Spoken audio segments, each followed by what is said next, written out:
Good evening, colleagues. Welcome to this evening's meeting of Braintree District Council Cabinet. As usual, housekeeping, there are no plans for any fire exercises, etc. So if a bell goes off, we will leave the premises and assemble outside. I will then proceed with the agenda. We have apologies for absence tonight from Councillors Bowers and Councillor Bowers-Flint. We are expecting Councillor Beavis. She did send a message saying she might be a little late, but we are expecting her this evening. Otherwise, I think everyone else that we are expecting is here. Sorry, I beg your pardon. We've also received apologies from Councillor Dervish as well. Oh, beg your pardon. Yes, Councillor Charlie Dervish. Thank you. Right. Item 2, declarations of interest. Are there any declarations of interest from any members of a pecuniary or non-pecuniary situation? Councillor Cunningham. Thank you, Chairman. I'll declare a non-pecuniary interest as a member of Essex County Council, as they do feature in some of the reports and are likely to feature in debate as well. Thank you. Thank you very much, and I will make a similar declaration as a county councillor. And Councillor Schweer, same for you? Same, please. Thank you, Chair. Okay, thank you. Right, any other declarations of interest? No. In that case, item 3, minutes of the previous meeting, which was held on the 27th of November. The minutes have been circulated. Are members of the Cabinet happy that they are a true record? Agreed? Thank you.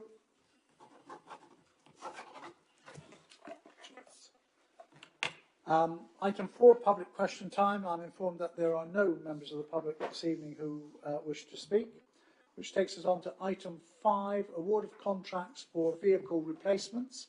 This is on the agenda, pages 5 to 10, and Councillor Tom Cunningham will introduce the paper and make the recommendations.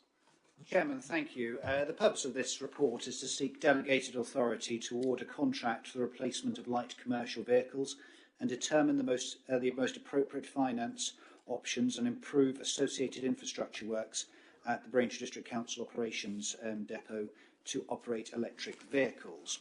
The Council has a vehicle replacement programme over a 7-year period.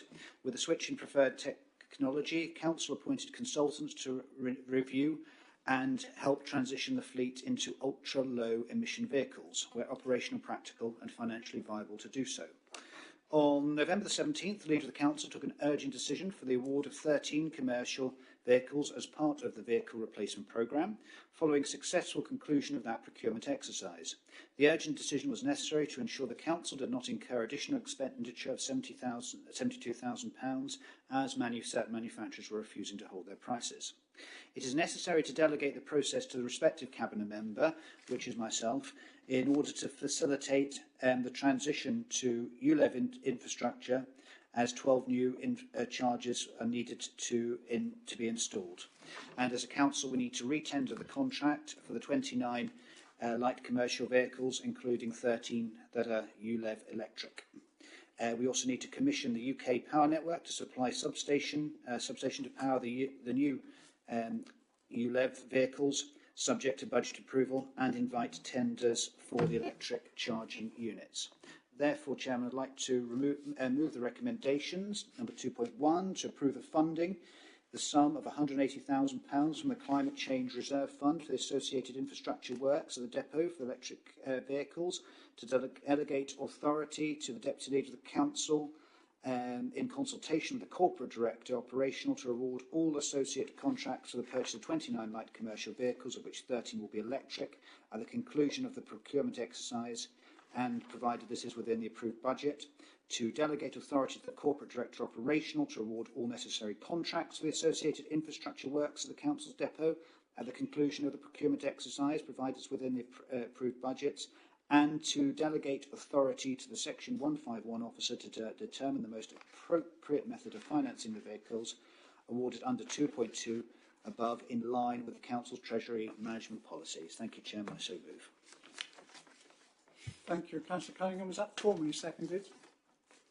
Councillor Spray, thank you very much. Open for any questions or observations? Councillor Ritchie.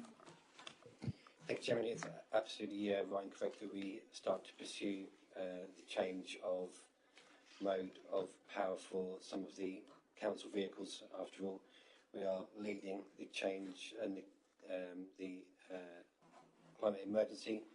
So it'd be remiss of us if we didn't pick up every opportunity that we can to make sure that our fleet reflects our commitment to that, and delegating some funds from the climate change fund instills our commitment to be able to do this, obviously with the infrastructure first and then with the vehicles coming second. So I am fully supportive of this recommendations in the agenda items tonight. Thank you, Chairman.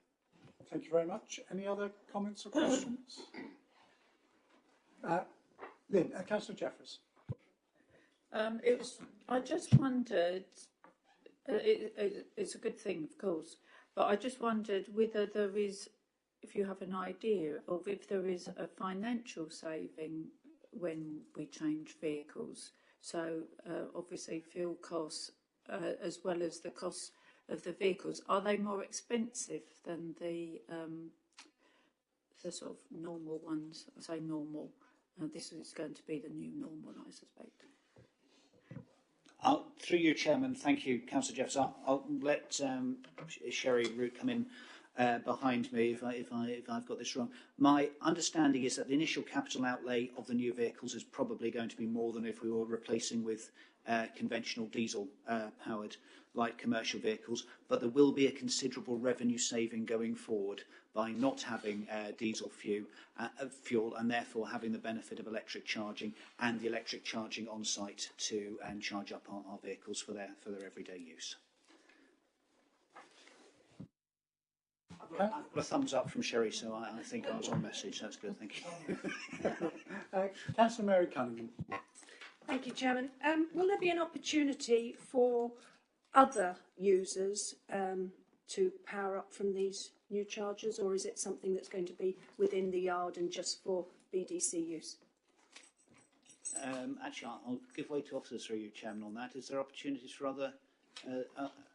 others in the authority to use the facilities on the estate? So they're probably going to be in use quite a lot during the evenings. We'll have a look at it during the day, but given it's a closed site and there's some health and safety issues with being on the site, I think it's possibly unlikely, but we can have a look at it as part of the project. Just always like to see an opportunity to bring in some extra income if we can. Thank you. Councillor Taylor. Yeah, just a question from the in the report. It says purchase these vehicles. Is that a direct all-out purchase, or is that a leasing arrangement? Frankly, Councillor Taylor, it will depend. It could be a mixture of both. Sometimes we'd go outright purchase, sometimes the equivalent of a contract lease agreement. It really depends on the deal at the time. Okay, I don't see any other hands, in which case are you happy to approve the recommendations put forward by Councillor Cunningham contained in paragraph 2? Are you agreed? Agreed, thank you. Right, we move on then to, welcome Councillor Stevens. We move on now to item 6, policy for household waste recycling collections, and this is pages 11 to 36 of your agenda, and again will be introduced by Councillor Cunningham. Thank you very much, Chairman, and I do refer to Appendix 1 of the report, which actually outlines the policy changes in quite significant detail. But by means of introduction, the service standards for household waste collection were last updated in 2014. I think it's timely for review in line with the Essex Waste Strategy, new legislation that's come forward in recent years, and to address the overriding concern that this district is having too much waste collected. We collect more residual waste than densely populated areas such as Colchester. There's a main focus here on side waste, and that refers to excess waste in bags or boxes or loose waste that is presented whether alongside or on top of the black wheel bins. This council has always discouraged side waste through a process of education and intervention. It's proposed that the council ceases the collection of all side waste from April the 1st, 2024. This will give a 3-month period of adaptation, and this change will be communicated through an extensive communications package so that residents understand the importance of minimising residual waste. The Council's waste minimisation and recycling collection team will support this through their normal promotional and educational activities. Enforcement of side waste will only be used as a last resort and will not be used as a mechanism for generating additional income to the council. This is very much an onus on deterring the use of side waste. As I say, policy at Appendix 1 reflects the changes outlined and sets how the council will deliver its household waste and recycling collection service. The services customers can expect to receive and how the council can achieve a behavioural change in the way it manages its waste in the Braintree district.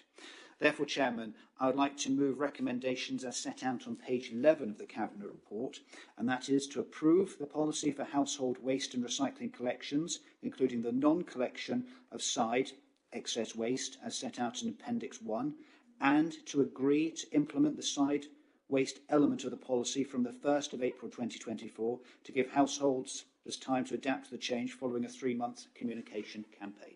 I so move. Thank you, Chairman. Thank you. Is that formally seconded?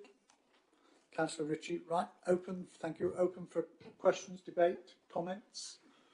Councillor Mrs Spray. Thank you, Chairman. Yes, I noticed, I think particularly over the weekend in the print media from newspapers I take, that the issue of collecting side waste is being quite widely debated now, and I don't think what we are proposing is very much different from many other local authorities who are strongly discouraging extra bags and boxes being left out. I'm pleased to see that there will be a very thorough campaign and communications to residents about this, and also I think a fair but quite firm process for those who forget, because people will forget and put extra waste out, and they will get a reminder and then a second and a third reminder.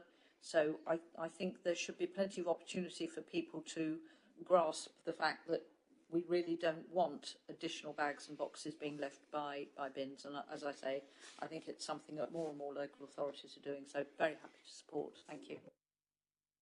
Thank you very much. Councillor Ritchie. Thank you, Chairman. Yeah, absolutely wholeheartedly support the review, bearing in mind it's been close to a decade since they were last reviewed. There should be no real reason, as we provide green waste collection and also we provide recycling collections, there should be no real need for people to have excessive side waste. It can be a blight if it's mistimed when it's put out with black bins. It can actually cause further littering if it's put in bags and blown around. So I absolutely agree with a targeted approach to phase out side waste collection. By exception, we've always got the Springwood Recycling Centre that the residents of the district can use. And I'm pleased to say that, having used it a couple of times, the booking system is working really exceptionally well. I've even managed to get on the day appointments to drop off anything that I can't put in my black bin or wouldn't consider putting out as side waste. I do have just one question though, if that's okay to the portfolio member. On occasion, parish councils have had the use of BDC to send a lorry occasionally up to community centres so that residents can drop off anything bulky or what could have been side waste. Would there still be the option to have this as part of this review? Thank you, Chairman. I don't think we could give a stone cold guarantee on that at the moment, but obviously as we look to implement the policy, if there was a community, the odd community concession that could be made, we would explore that. But obviously we will have to be quite firm once we implement this policy, because the overall objective is partly to save money, of course, but to reduce the high volume of residual waste that's collected by this authority. Thank you. Any other comments or questions at all? Councillor Jeffries. The table on 3.18, which shows the collection from Colchester and Braintree, and for the same amount of waste, with quite a lot less properties, which is the reason for the policy on the side waste. Do you think that's the only reason that it's more? Or is there something else? Do they collect something else that we don't? My only thoughts on that would be there's a large percentage of Colchester households that do not have a black bin. This for reasons best only known to Colchester.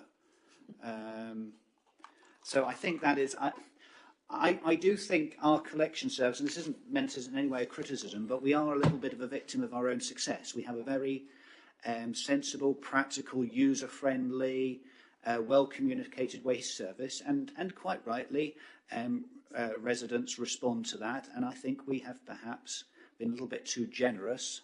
Our excellent, efficient, willing to please crews, if there's been something at the side, they've been perhaps a little too willing, dare I say, to collect. And unfortunately now's come the time where we have to slightly address that balance a little bit. Councillor Taylor? Yeah, I think it's interesting how you segregate household waste, and most of it goes in the recycling anyway. But the question, in regards to solid waste, could we show some flexibility and judgment around Christmas time? I know that wrapping paper can be recycled, but families do generate more waste Christmas Day, etc. So just wonder if there could be some flexibility for households around that time. I think this is something we'll have to review as we go through the first year of implementation. But I think this is on the face of it, this is a all year round policy, and maybe it may be a case that our festive goodwill might not be able to stretch that far. But this is something we can keep under review. Any other? Councillor Spears, anything? No? Happy with it? You are? Good, excellent. In which case, if there are no other people who wish to comment, the recommendations have been moved. Are you happy to accept the recommendations? Agreed. Thank you very much. That takes us then on to item 7, appointment of design and build contractors for skate parks. And this is on pages 37 to 41 of your agenda. And again is Councillor Cunningham. Thank you, Chairman. I think this is another excellent good news paper coming to Cabinet, once again showing the delivery on the proceeds of new houses in the Halstead area, with the Section 106 contributions for the Ramsey Road area going to ensure enhanced playing facilities, and as part of a procurement process aligning that with pre-agreed maintenance commitments to an existing skate park and our existing skate parks in Spa Road, Witham, and Weavers Park, Braintree. So the paper is to award the contract to Bendcrete Skate Parks for the maintenance of the existing sites, and the total value of the contract is £458,325. £185,535 for the capital funded projects at Spa Road and Weavers Park, originally agreed by the authority, and £272,790 for the Section 106 contribution to lever in the enhanced project at Ramsey Road, extending the play area and modernising the skate park. I hope members will agree that I think this is a sensible, practical way of procuring these services and taking advantage of the economies of scale of a larger contract proposition to potential bidders. Therefore, Chairman, I'd be happy to move the recommendations that we approve the use of £281,133 of Section 106 monies for the improvement at Ramsey Road, and that relates to Section 1 contribution planning reference 1401580 outline. And number 2, to award the design and build contract to Bendcrete Skate Parks. The total contract value is £458,325. As I mentioned, £185,535 for the capital funded projects at Spa Road and Weavers Park, and the remaining, the Section 106 contribution from the Ramsey Road development. Thank you, Chairman. I so move. Again, is that formally seconded? Thank you, Councillor Spray. Any comments or questions from anyone? I mean, I think it's excellent that... Oh, sorry, I beg your pardon. Councillor Ritchie. Thank you, Chairman. Again, a continued run of this administration showing where we can spend Section 106 monies, not just in Braintree, but Halstead and Witham as well. And some here, or some maybe watching tonight, might think, well, why are we doing this on a skate park? But it's not just a skate park. Our skate parks across the district are very well used by inline skaters, roller skaters, BMXers and scooters. So you're not just pigeonholing skateboarders at all. And don't underestimate the social benefit of youngsters being able to congregate somewhere away from what others might perceive to be antisocial behaviour or related noise, to carry out a hobby or an interest that really does pay benefits, keeps them out in the open, keeps them off their Xboxes. The company in question, Ben Creek, delivered a fantastic skate park at Great Notley over the past couple of years, which has proved to be a huge success. So I wholeheartedly support the recommendations in this report this evening. Thank you, Chairman. Thank you. Any other comments or questions? No? In that case, if you're... Oh, sorry, I beg your pardon. Sorry, Councillor Jeffries. My apologies. Sorry, it's a late comment, really. It's a comment rather than a question. Agreeing with Councillor Ritchie.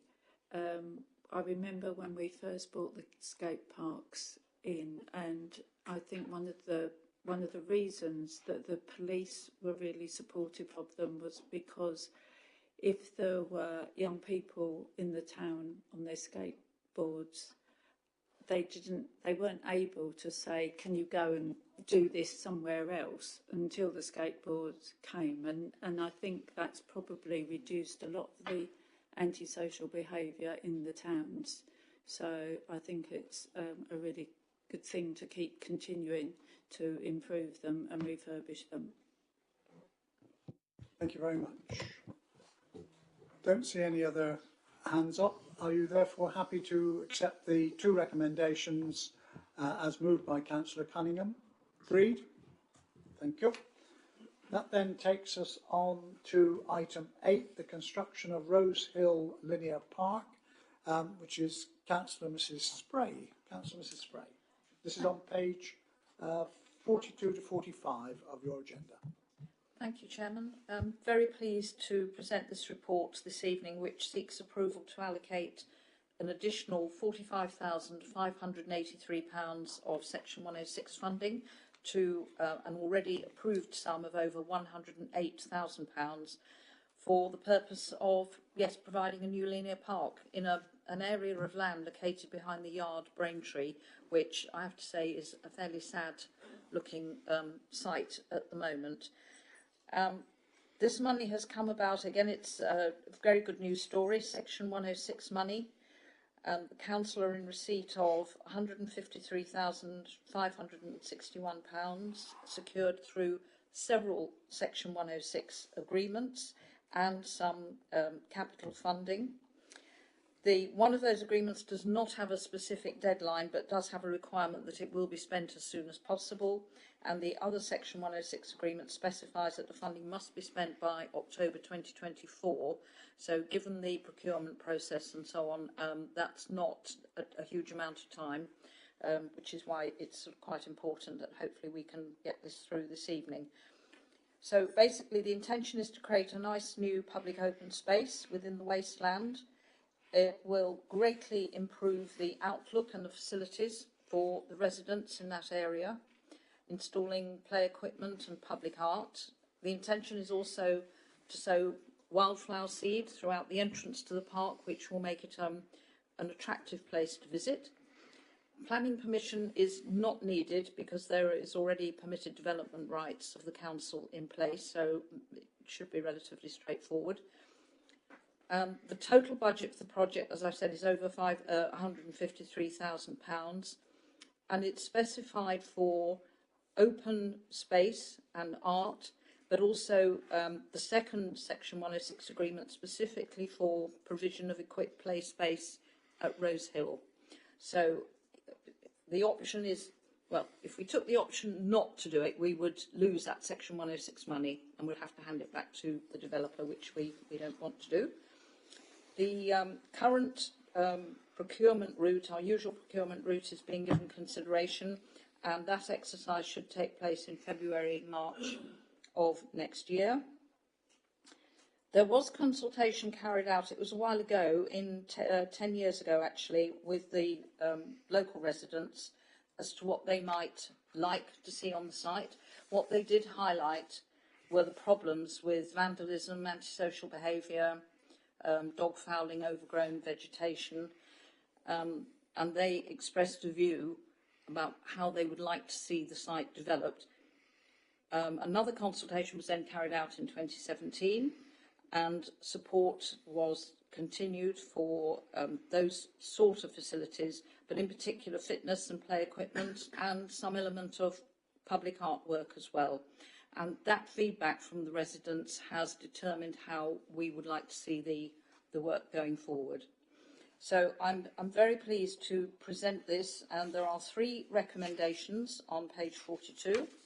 To agree to the project of a new park within a triangular area of land located behind the yard Braintree, to approve the allocation of £45,593.35 from Section 106 funding secured through the P0606 agreement, and to approve the entering into the design and build agreement at the conclusion of the procurement process, provided it is within the project budget. And I'm pleased to move that, Chairman. Thank you, Councillor Spray. Formally seconded. Thank you. Open for questions or comments. Councillor Tom. Thank you very much, and really just to welcome the report coming through.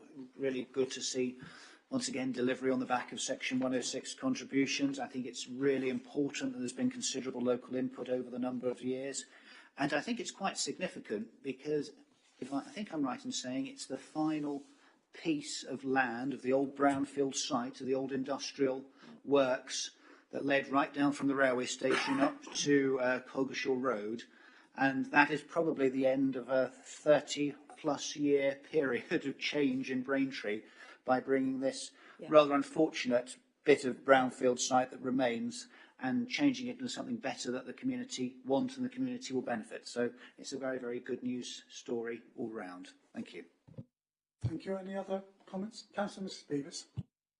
Thank you, Chairman. It was just a quick question on that engagement piece, actually, around the Open Spaces Action Plan, because I know at parish and town level, once a year they're engaged in that, and it's an annual thing. And I just wondered, clearly there has been engagement on this, but I guess it's a broader question really about how does that happen? And what's the evidence for that? How's that sort of collated and sort of fed into the Open Spaces Action Plan? Thank you, Chairman. Thank you, Councillor Beavis. That's a very good question. I'm not 100% sure of the answer on this, but I imagine that at least some of the work that we're carrying out for this particular project was flagged up in the, we call it now the POSI, don't we, rather than the Open Spaces Action Plan, but the same thing, and was taken from that.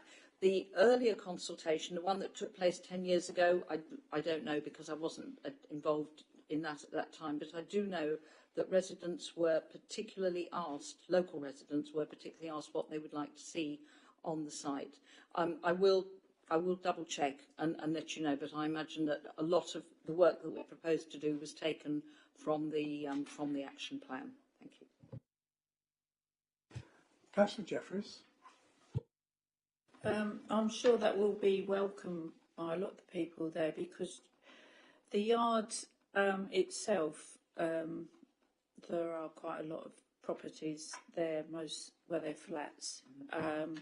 But also just across the road from that, across from Mill Hill, you've got Mill Park Drive, which is a huge development with no proper outdoor space or play equipment, no shop, no, really not very much facility at all. So I'm sure that will be welcomed by a lot of the residents there too. If they've, presumably it's open space, so they will have access to it.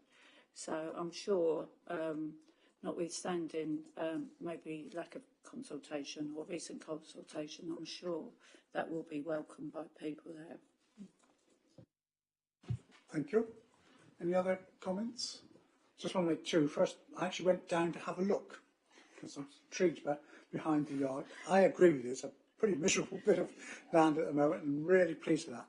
The other thing that strikes me is that in the course of the last 15 minutes, perhaps, we've just committed nearly £600,000 to improving open spaces and play areas across our district, which if we add to the million that we were discussing in the members' seminar on Tuesday evening for the cost of living, and not forgetting the £25 rebate that went to all council taxpayers, one begins to see that there are some benefits from tackling the housing problem and building properties in this district, because none of this would have been able to be done without income either from new homes bonus or from Section 106. And of course, at the same time, they will increase the tax base of the district as well. So I know there are some who don't like to see new houses, etc., but there is a benefit that comes with it as well across the whole district. So I'm really pleased that we're able to do this. And on this particular one, as I say, which was an area that I hadn't been to before, because you have to make an effort to get there. But no, really pleased. Okay, if there's nothing else, are you happy to accept the recommendations as moved by Councillor Mrs. Spray? Agreed. Thank you. Right, move on to the next item on the agenda, which is agenda item 9, Wethersfield Grant Funding, paper which I will introduce. This report, as it says, sets out the details of the funding that BDC will receive from the Home Office under the Asylum Large Sites and Vessel Grant.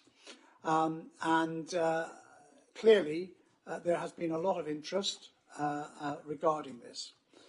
First of all, we need to make it clear that the funding of £3,500 is per bed space, not the number of times the bed is occupied by a different person. The payment will be made as the beds are used, and our first payment, as the report says, just over, I think, 1.4 million, if I remember right, 1.487 million, and other money will come as and when the spaces are used. However, and this is the health warning I want to put most strongly on this, we get the £3,500 once. If that bed is used by 10, 20, 30, 40, whatever the number is, over a period of time, and of course at the moment we don't know what that period of time is, but there is every likelihood, if the government move forward with a special development order, that we could be talking of a period of at least three years. So it doesn't sound quite so generous then when one thinks of the services that need to be provided, not only by ourselves as a district council, but particularly by the county council with its requirement on both adult and children's services and safeguarding issues, and also the voluntary sector, who I know some are very keen to make a very important contribution to helping the residents there. So I have seen in some quarters that, this is BDC, well, if they get all 1,700, you're going to get £6 million and you'll be able to splash it. That were the case. That certainly will not be the case, and we will need to work very carefully on how this money will be utilised over a significant period of time. We are suggesting, in terms of the local community, that there should be a local fund established. All the way in which we use this money has to be in accordance with the instructions, advice, instructions, I think, by the Home Office, and certainly that is something that we will do. We are working on that now. We will want to have consultation with partner organisations and representatives from the voluntary sector as to how we take that forward.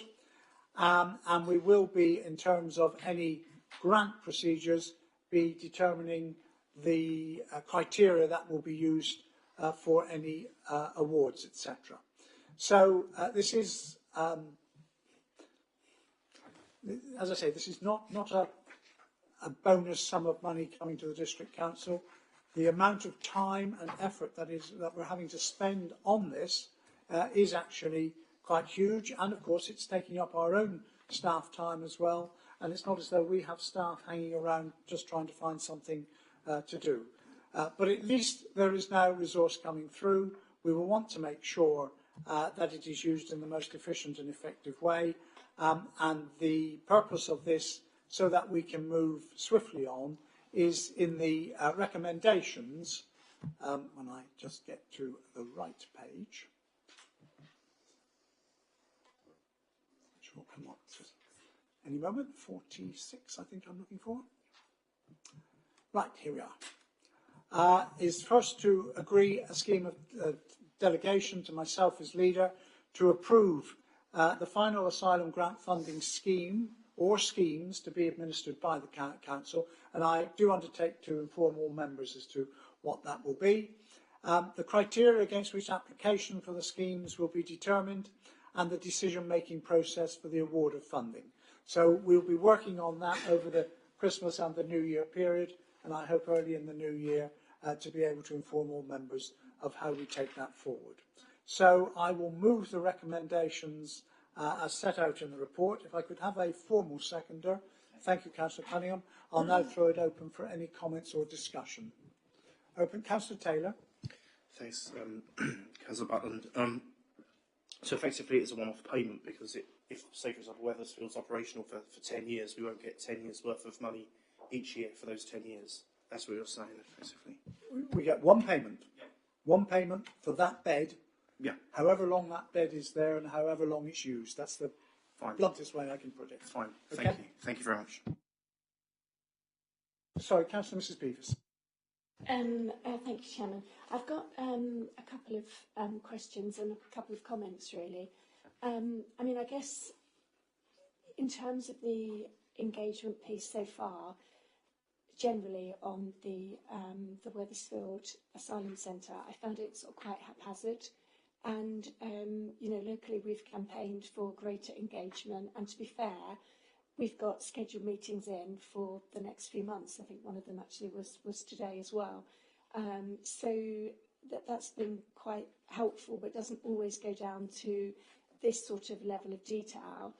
I just wonder whether in your thinking, when you talk about updating members and setting up this fund, whether there's a piece to be done around the parish councils. And I use Sybil Hedingham as an example, where for as long as it's been available during the last year or so, members have been involved in SWAP and different committees and really engaging in this and bringing reports back to the parish council, etc. And I always feel we sort of owe it to these groups to, you know, make sure that they're kind of actively engaged in the understanding of this in quite the early stages. I think that's really quite important.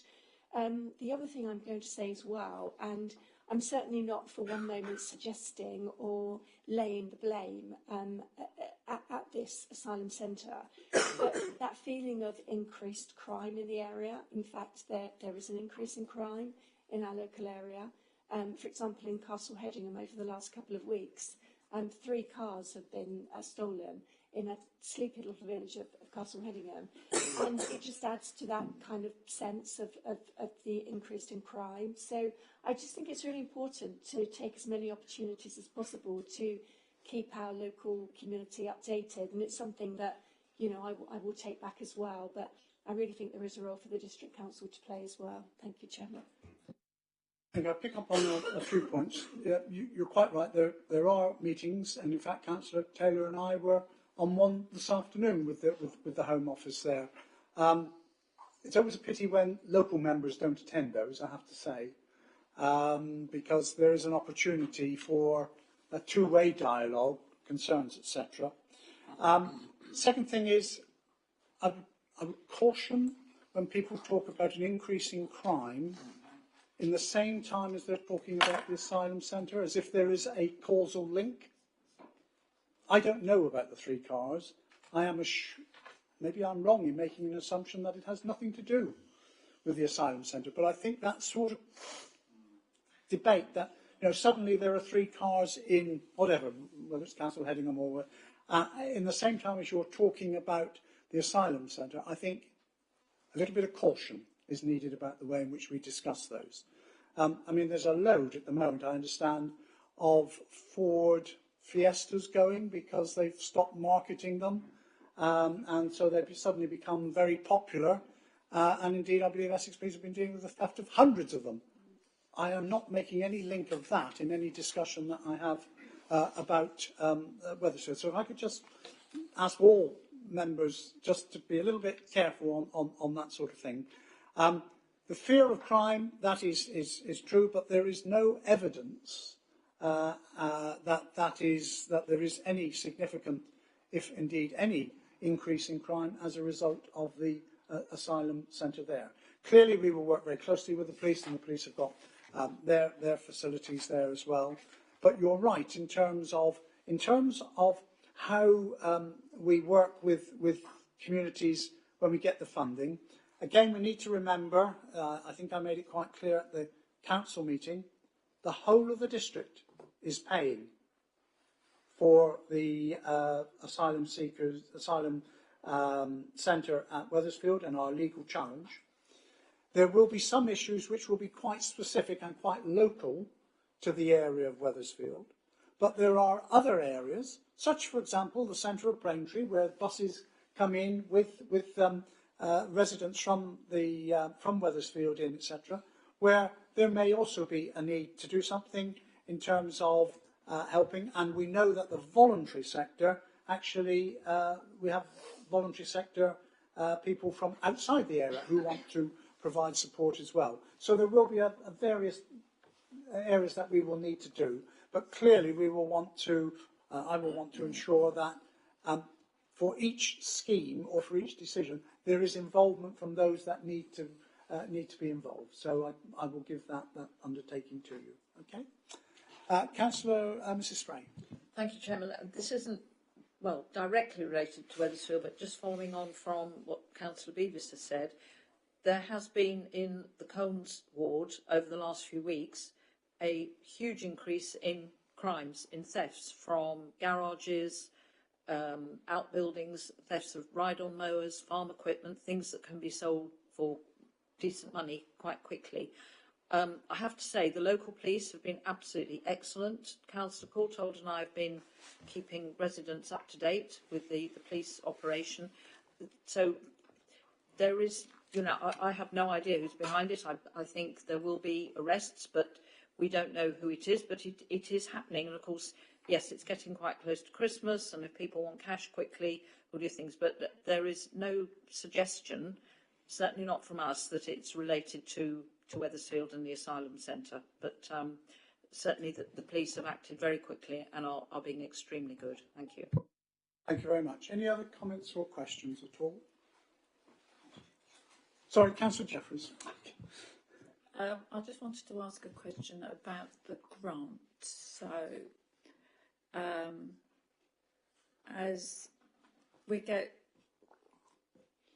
£1,487,500, is that in the first year?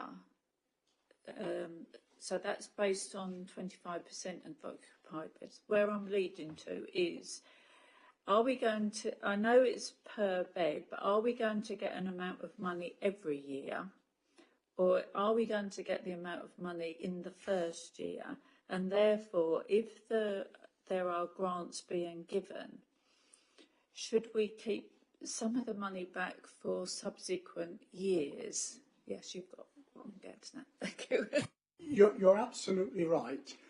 It's not an annual payment, it's a payment linked to the beds, and I'll ask either Sherry or Suzanne to give us the detail on that. But we have to remember, this isn't money which is going to, that 1.4 million isn't going to come in next year or the year after.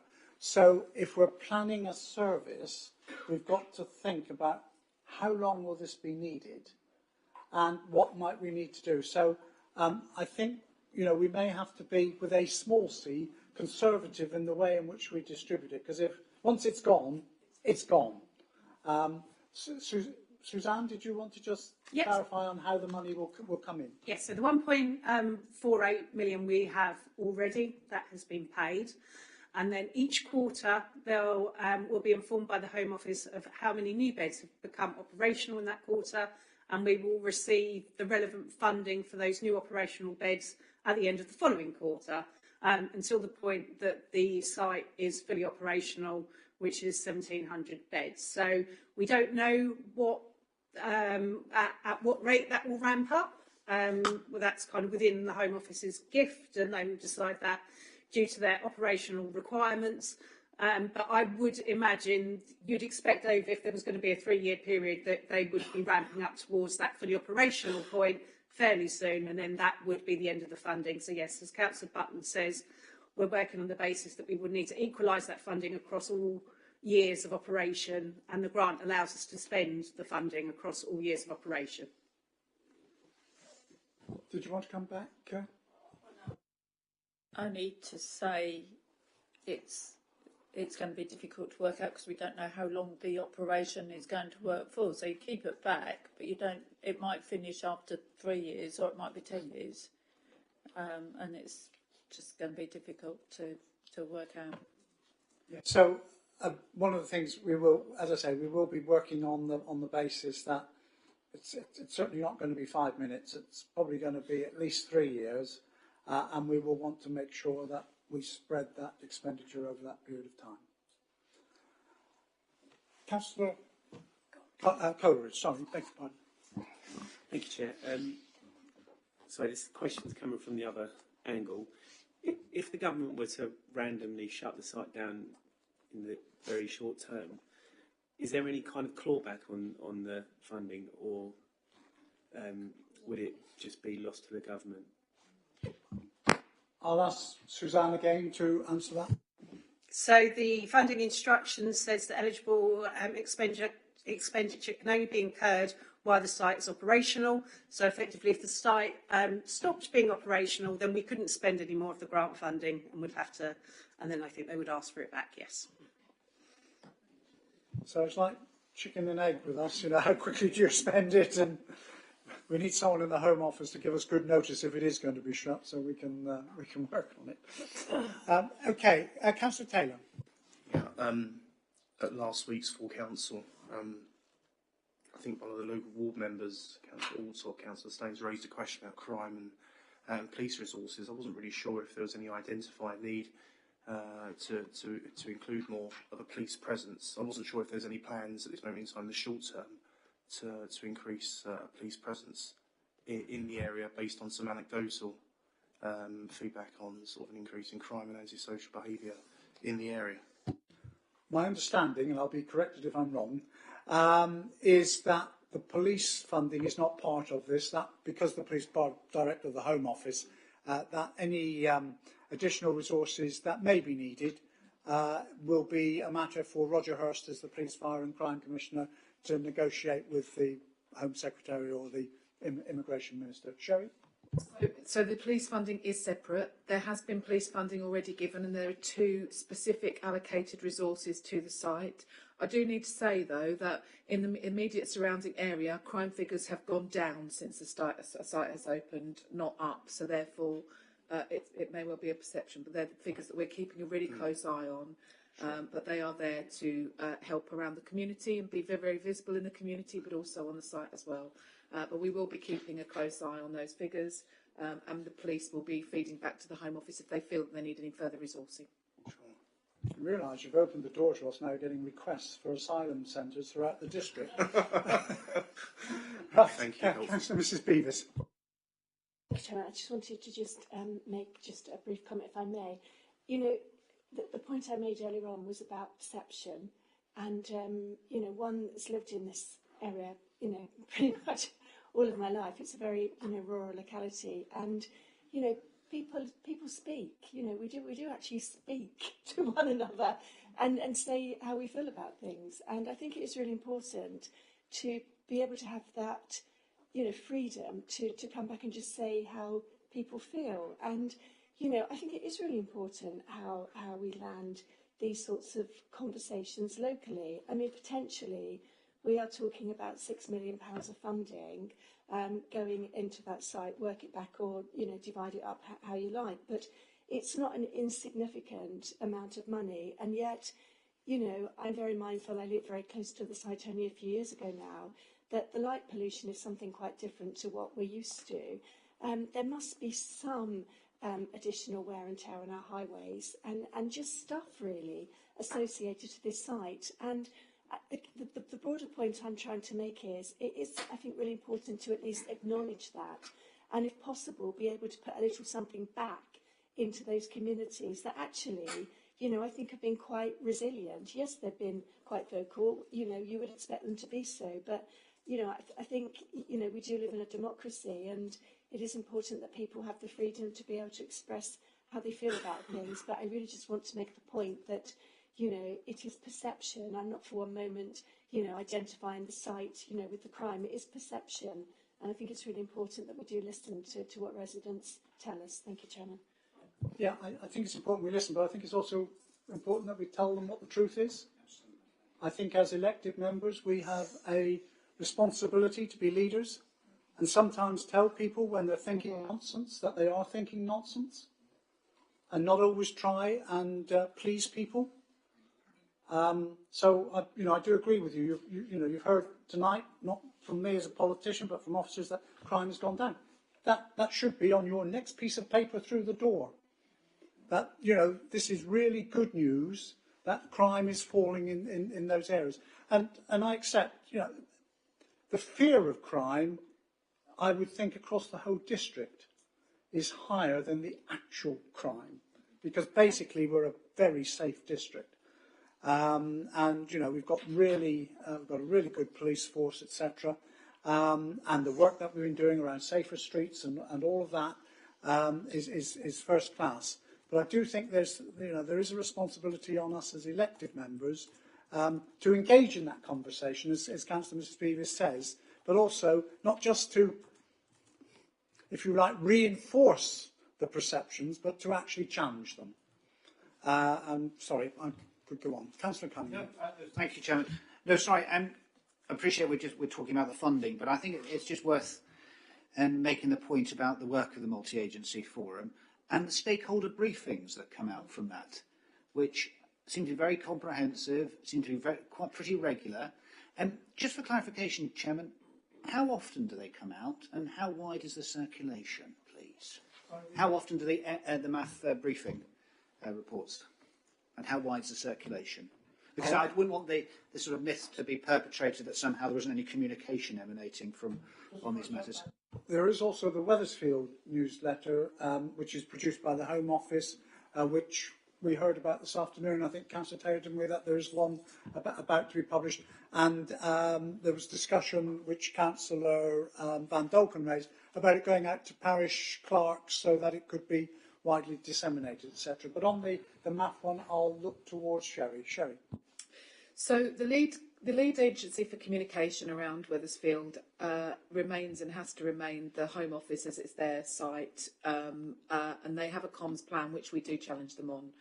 What we also do, because we currently chair the MAF, so we co-chair the MAF with, I co-chair the MAF with Lucy Whiteman, who is the DPH from Essex County Council, is we do an internal only briefing note, which is just for members who may be getting questions from the community, but that doesn't say anything really different to what comes out in the newsletter that the Home Office produce on a monthly basis. So they've literally just produced one in the last few days, and that's available and is shared with parish councils, as well as local ward members and anybody that wants access to it. So that's where I would encourage members of the public to get their information from. It's usually the most up-to-date information, and they also have a fact sheet as well that is kept up to date that people can go and look at any given time. Thank you. Okay. No one else? In which case, I'm happy to accept the recommendations that I moved. Agreed? Thank you. Move on to item 10, Corporate Peer Challenge 2003. This is on pages 49 to 75 of your report. Members will recall that we had a peer challenge this year, the first peer challenge that we've had since 2013, I believe. And I think probably everyone here was involved, or nearly everyone here was involved at some point in that peer challenge. We've now had the report. Under the peer challenge rules or agreement, We need to make that public, and that it will be is or has been on our website, published on our website. We will now be making responses to that. In other words, an action plan as to how we're going to take that forward. We have to do that, if I'm right, within 3 months, and our intention will be to come to the March Cabinet meeting with the actions that we intend to take, and that some of the peer review team will revisit in 12 months' time to see what progress has been made. Overall, I'm very happy with the peer review, but I think it is right that no matter how good an organisation might itself feel it is, to have that outside, independent pair of eyes, in this case 5 pairs of eyes, looking at you and challenging, as to why you're doing certain things and the way in which you're doing it is very vital. And I think it adds to the strength of local government generally, and also to individual authorities that undergo it. So the purpose of this paper is, one, to note the report, which has been found and clearly has been circulated to all members, and approves the development of an action plan that will address those recommendations and which will come back to Cabinet in March. So I will formally move those recommendations. They can be seconded. Thank you, Councillor Cunningham. Are there any comments or questions anyone has? Councillor Ritchie. Thank you, Chairman. Well, I think this is absolutely fantastic peer review. This is not a biased peer review led by the administration. It's not done by officers about the administration. This is done by the LGA. So it's completely unbiased and it's completely independent. And the bit that kind of struck me after the full council meeting that we had last week, where we approved our amended motion for a community delivery plan, is if you look at the very first sentence within the executive summary, it highlights that a strong ambition to provide the best possible services to communities underpins the approach to council, and this ambition is complemented by the commitment of experienced members and officers.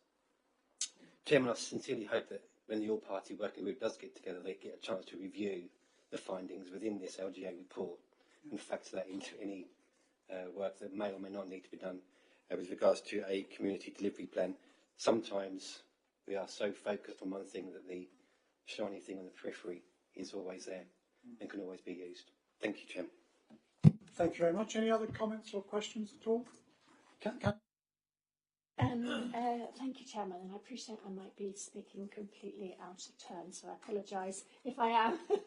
I just wondered whether, I appreciate it's going to come back to Cabinet, but is there an opportunity maybe to work cross-party with the other group leaders on this, just to collectively take a look, because, there isn't and shouldn't be any politics in this, and I think it was a really constructive process, and I think we all, amongst us, actually have spoken about this.